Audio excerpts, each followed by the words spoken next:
करते हैं अपने मुल्क पाकिस्तान की।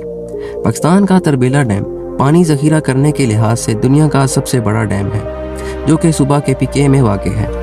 तरबेला डैम सन 1976 में बुनियादी तौर पर दरियाए सिंध के सैलाब को कंट्रोल करने के लिए तामीर किया गया था, जबकि इस डैम की कुल गुंजाइश करोड़ों मकाब गज़ है और ये डैम अपनी लंबाई, चौड़ाई और साइज़ के लिहाज से दुनिया का 5वां बड़ा डैम है।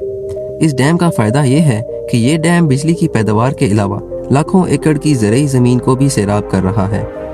अगर इस डैम की ख़तरनाकी के बारे में बात करें तो इस डैम के बारे में भी वही नज़रिया पाया जाता है जो पहले डैम्स के बारे में हम आपको बता चुके हैं। लेकिन इसका एक नुकसान ये है कि पाकिस्तान दीगर बड़े ममालिक से कम तरक्की याफ्ता है, यहाँ इसकी तबाही के असरात दीगर बड़े ममालिक से ज़्यादा होंगे।